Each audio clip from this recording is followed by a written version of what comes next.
ओम श्री महागणाधिपतये नमः। ओम श्री सरस्वत्यै नमः। ओम श्री गुरुभ्यो नमः। ओम नमो भगवते वासुदेवाय। ओम श्री परमात्मने नमः। अथ प्रथमोऽध्यायः।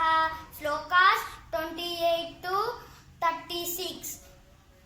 अर्जुन उवाच दृष्ट्वेमं स्वजनं कृष्ण युयुत्सुं समुपस्थितं सीदन्ति मम गात्राणि मुखं च परिशुष्यति वेपदुश्च शरीरे मे रोमहर्षश्च दायते गाण्डीवं संसते हस्तात् त्वक्चैबरपरिदश्यते न च शक्नोम्यवस्थातुं भ्रमतीव च मे मनः निमित्तानि च पश्यामि विपरीतानि केशव न च श्रेयोऽनुपश्यामि हत्वा स्वजनमाहवेत् न काञ्चे विजयं कृष्ण न च राज्यं सुखानि च किन्नो राज्येन गोविन्द किं भोगैर्जीवितेन वा येषामर्थे काङ्क्षितन्नः राज्यं भोगो सुखानि च